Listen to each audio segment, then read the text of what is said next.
Hi friends, welcome back. तो video शुरू करने से पहले अगर आप चैनल पर नए हो और आपने नया चैनल जो है फिल्मी रिएक्ट उसको अभी तक सब्सक्राइब नहीं किया तो पहले जल्दी से उसको सब्सक्राइब कर लो, लिंक है डिस्क्रिप्शन बॉक्स में।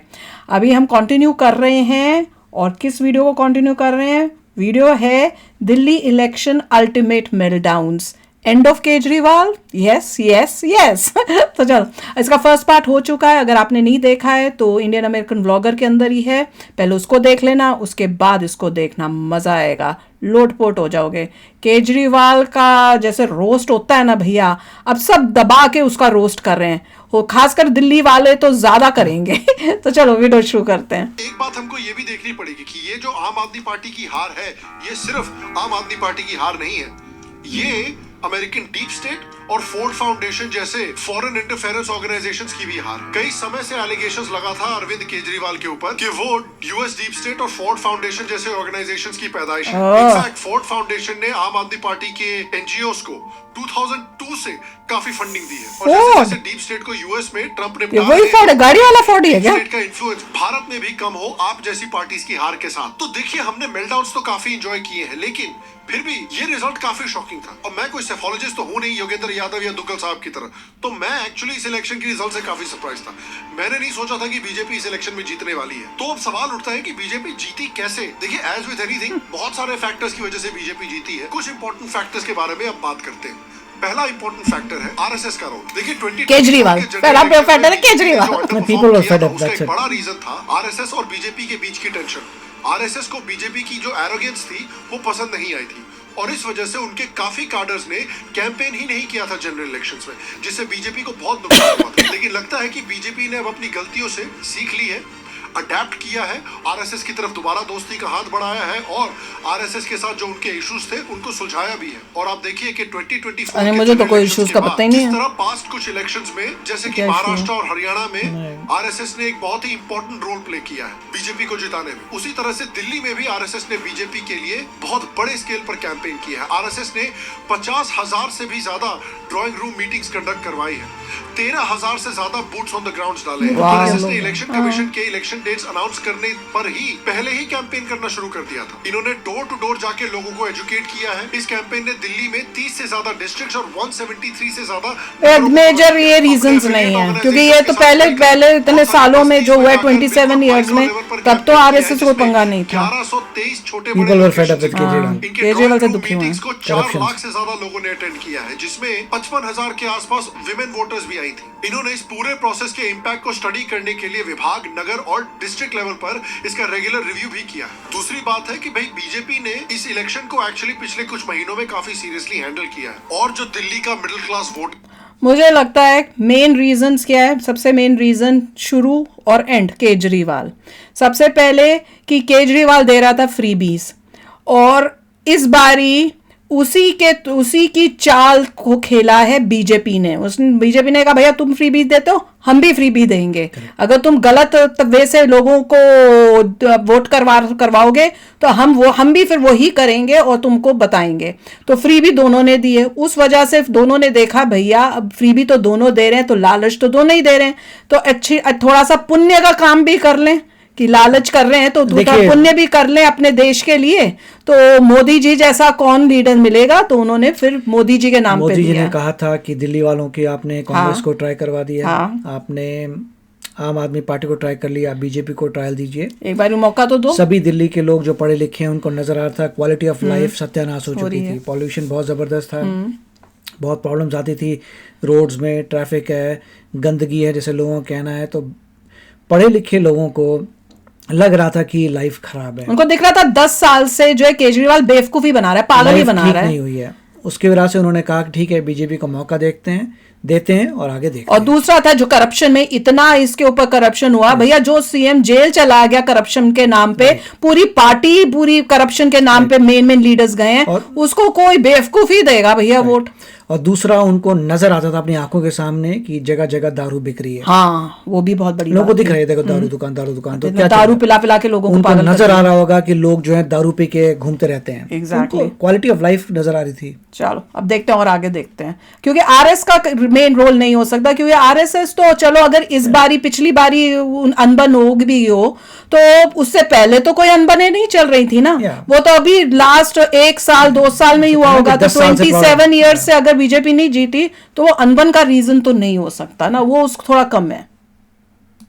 उस पर बिल्कुल स्ट्रॉन्ग हाइपर फोकस डाला है। आप देखिए कि दिल्ली इलेक्शन के जस्ट पहले फाइनेंस मिनिस्टर ने एक ऐसा फैंटास्टिक बजट डिलीवर किया है जिससे मिडिल क्लास बहुत खुश हुआ था। और obviously average Delhi voter 12 lakh वाला बीजेपी ने बिल्कुल काउंटर कर रहा है फ्रीबी को। तरीके से इस election not freebie but counter करता है। हरियाणा और महाराष्ट्र की तरह ही ये इलेक्शन मोदी पर डिपेंडेंट नहीं था, बल्कि स्टेट यूनिट ने इस इलेक्शन का भार संभाला और स्ट्रेटेजी बनाई। साथ में ही मिडिल क्लास वोटर्स को रेजिडेंट वेलफेयर एसोसिएशन मीटिंग्स के थ्रू डायरेक्टली कांटेक्ट किया और डायरेक्टली कैंपेन में जोड़ा। बीजेपी ने इंफ्रास्ट्रक्चर पर आम आदमी पार्टी को डायरेक्टली अटैक किया और गुजरात और उत्तर प्रदेश के शहरों से कंपेयर किया गया जहां इंफ्रास्ट्रक्चर स्पेंडिंग काफी हाई है और काफी तेजी से डेवलप हो रही है। अरविंद केजरीवाल जो दिल्ली के लोगों को world class education infrastructure provide करने का वादा कर रहे थे 10 साल से, बीजेपी ने प्रॉमिस किया है कि जब वो पावर में आते हैं तो गुजरात जैसे स्टेट्स की तरह ही दिल्ली की डेवलपमेंट को, एजुकेशन को, इंफ्रास्ट्रक्चर को सुपरचार्ज करने वाले हैं। उन्होंने ये भी कहा है कि आपने जो अच्छी पब्लिक स्कीम्स भी लॉन्च की थी उनको कैंसिल नहीं किया जाएगा और उनकी सारी स्कीम्स को ग्राउंड लेवल पर इंप्लीमेंट किया जाएगा, अनलाइक आम आदमी पार्टी। पूर्वांचल का भी एक बड़ा वोटर बेस आम आदमी पार्टी से नाराज था, तो बीजेपी ने पूर्वांचल के लोगों को भी बहुत हाइपर टारगेट किया है और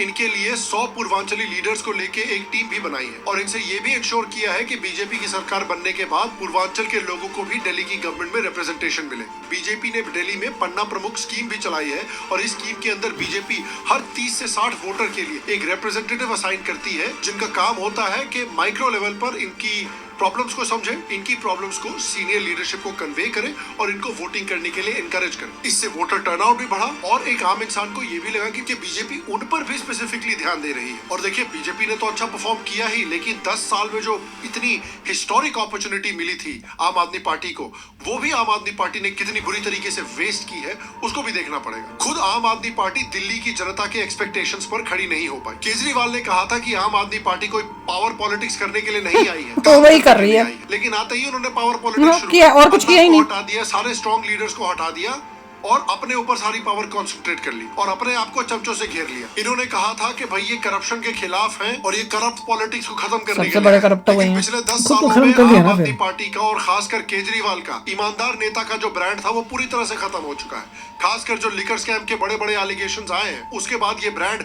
और भी फीका पड़ गया। इस वजह से जनरल पॉपुलेशन का भी आम आदमी पार्टी की पॉलिटिक्स से विश्वास उठने लगा। अन्ना हजारे ने खुद उल्टी बेइज्जती की अभी। दिल्ली की इंफ्रास्ट्रक्चर की और भी बुरी हालत होने लगी।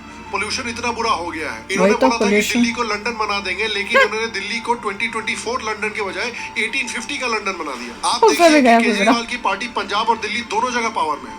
पंजाब ही ज्यादातर स्टबल बर्निंग के लिए रिस्पॉन्सिबल है, जिससे दिल्ली की हवा इतनी खराब होती है। ये चाहते तो पंजाब में स्टबल बर्निंग को खत्म करके दिल्ली की मदद कर सकते हैं, लेकिन पॉलिटिकल कैलकुलेशन और कंसिडरेशंस के चक्कर में इन्होंने इस प्रॉब्लम को सॉल्व करने के लिए कोई भी सीरियस स्टेप नहीं लिया है और दिल्ली को ऐसे चोक करते हुए आ रहे हैं जैसे दिल्ली उनकी गर्लफ्रेंड हो जिसको बीडीएसएम का बड़ा शौक हो। वो तुमने को महाराजा समझता है ना दिल्ली का। और भी बुरी होती जा रही है। दिल्ली के स्लम्स की कितनी बुरी हालत हो रखी है, देखिए।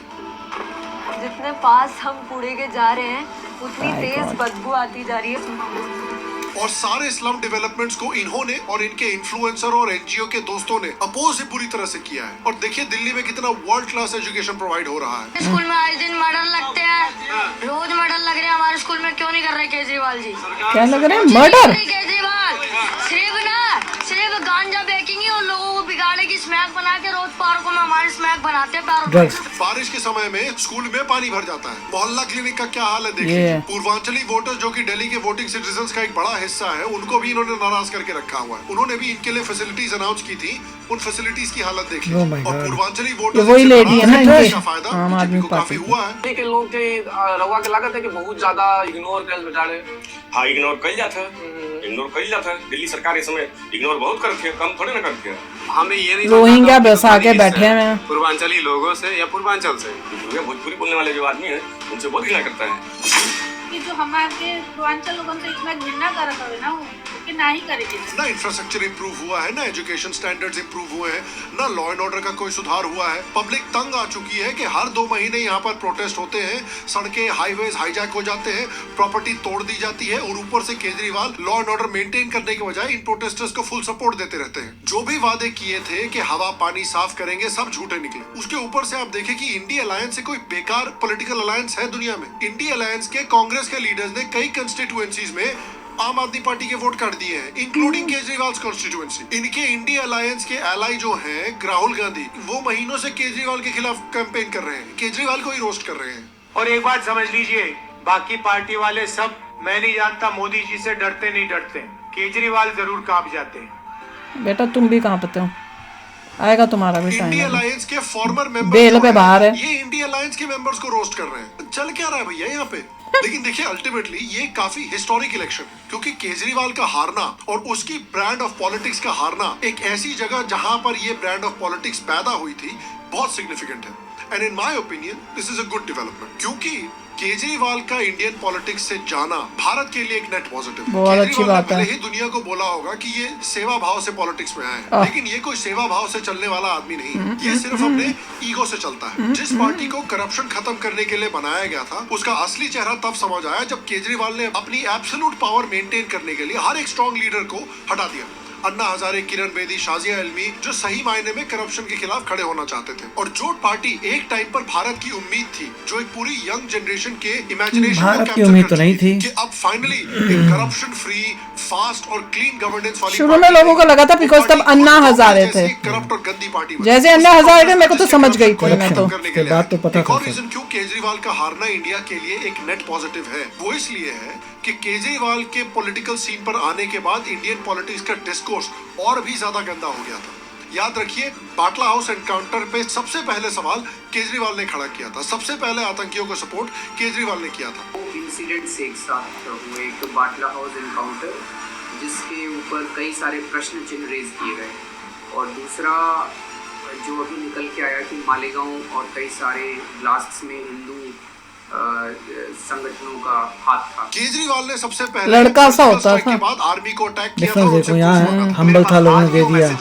सुरक्षित है, जिसमें महान नेताजी जो आज संत बन रहे हैं, इन्होंने मुझे ड्राफ्ट भेजा था कि ये ड्राफ्ट तू बोलेगा वीडियो में। मैंने कहा बकवास बंद कर, मैं तेरे घर आ रहा हूँ, अभी बताऊंगा, ये फालतू की बात नहीं होगी। मैं घर गया, तब तक वहाँ चम्मच और चापलूस बैठ चुके थे जो उन्हें महान सिद्ध कर चुके थे। इन्होंने सही सोचा, मैंने तब भी अलग ले जाके कहा, मैं बाथरूम में पीछे पीछे तक उसके गया। मैंने कहा ये बिल्कुल मत कर, इससे कोई पॉलिटिकल फायदा भी नहीं होगा और ये देश का मनोबल गिराएगा, सेना का मनोबल नहीं गिराएगा, देश से जुता खिलवाएगा। कहा था जिब्बा पे सरस्वती थी कि कल पाकिस्तान इसका फायदा लेगा, और आप यकीन मानिए इधर वीडियो गया, अगले दिन पाकिस्तान के अखबारों की फ्रंट लाइन था, दिल्ली सीएम ने शंका करी, सर्जिकल स्ट्राइक पे सवाल उठाए, कहा हुआ है नहीं, और मैंने कहा हो गया नाश। भाई आप सेना के बारे में ऐसा मत बोलिए जिससे पाकिस्तान उसकी एडवांटेज ले, जिससे दुनिया भर में हमारी थूथू हो। और उन्होंने कहा कि नहीं भाड़ में गया देश, सारे पार्टी में गड़बड़ थे, सारे एक ही हैं, आपस की लड़ाई थी, सबको पावर चाहिए थी, he didn't want better for India. तो क्या इस देश का विकास हो सकता था? अगर हमारे देश को तरक्की करनी है तो ये मंदिर बनाने से नहीं होगी। खालिस्तान मूवमेंट भारत में लगभग खत्म हो चुका है, मर चुका है, लेकिन केजरीवाल और उसकी पार्टी ने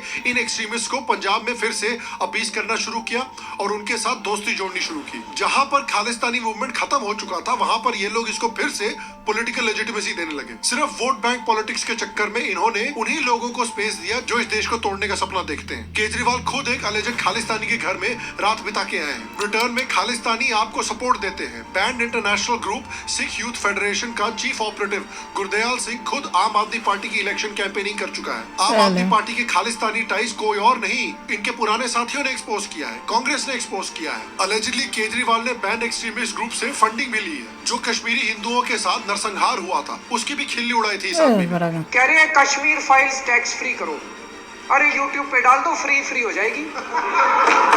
तब तेरी वीडियो जा रही YouTube में और लोग हंस रहे हैं। इतना ही तुमको शौक है, विवेक अग्निहोत्री को बोलो YouTube पे डाल देगा, सारी पिक्चर फ्री है, सारे जने देख लेंगे एक दिन के अंदर। इसकी बात से ही पता चल जाता था हाउ ही है। पोस्टर भी नहीं लगवाएंगे छोटी फिल्मों के, पोस्टर भी नहीं लगवाएंगे छोटी हाउ डू नॉट झूठी फिल्में। जब भी बात नेशनल सिक्योरिटी या नेशनल इंटीग्रेशन की आई, केजरीवाल ने हमेशा भारत के हित के खिलाफ काम किया। उसका इंटरेस्ट इंडिया की सुरक्षा या इंडिया की integrity He was never at India level. सिर्फ एक लोकल था वो, अपनी पर्सनल पावर। और जितना इस आदमी की टॉक्सिक पॉलिटिक्स का असर इंडियन पॉलिटिक्स में कम होगा, उतना ही भारत के लिए और भारत के फ्यूचर के लिए ये एक अच्छी चीज है। और मैं आपसे पूछना चाहता हूँ कि इस इलेक्शन रिजल्ट के बाद आपका फेवरेट मेल्टडाउन क्या था? नीचे कमेंट सेक्शन में मुझे बताएं, और मुझे ये भी बताएं कमेंट सेक्शन में कि आपको क्या लगता है कि आम आदमी पार्टी की हार के पीछे और बीजेपी की जीत के पीछे सबसे बड़ा रीजन क्या था? मैं तो पहले ही बता था, सबसे बड़ा रीज़न तो केजरीवाल खुद ही था।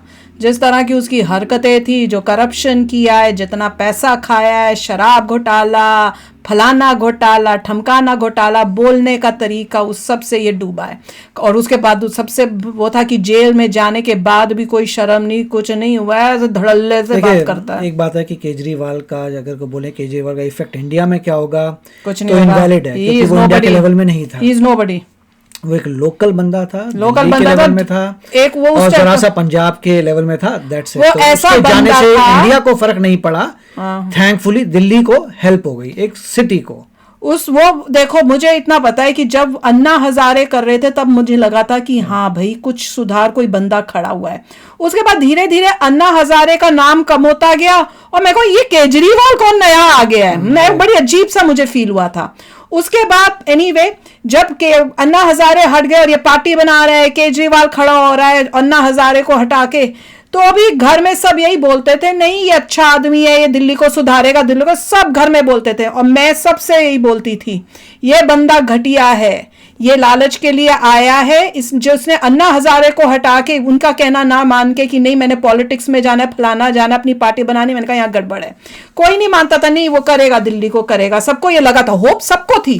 पर देख लो विद टाइम पता चला कि उसको कितना लालच है, कितना पावर में आना है। लोगों को बहुत समय लगा ये समझने में, ये समझने में, इतना 10 साल जो बीच में एक ऐसे लोग आ गए जो फ्रीबीज से खुश हो गए थे। फ्रीबीज, ये तो बीजेपी ने पोल खोली केजरीवाल की, ये घोटालों की खोली, शीश महल जो इसने बना लिया, इसको कोई डर, इसको खत्म हो गया था, इसको लग रहा था मैं दिल्ली का राजा बन गया हूँ, इसको लग रहा था मुगल राज चल रहा है, मैं वहां तक मुगलों जैसे राज करते हैं मैं वो हूँ। इस बार भी अगर बीजेपी फ्रीबी ना करता, काउंटर फ्रीबीज का, तो हार जाते, क्योंकि दिल्ली की पब्लिक जो है उसको काफी सारी जनता थी जो फ्रीबी से ही वही जो काम करते हैं, मजदूर हैं, वर्कर्स हैं, उनको फ्रीबी की लत है और उन्होंने देना ही वोट था वो तो, बिकॉज क्योंकि ये किया तो उस वजह से जो है जीत गए, बड़ा फ्रीबी देके बचा लिया, देश को बचा लिया, दिल्ली को बचा लिया, तो बहुत ही अच्छा काम हुआ है।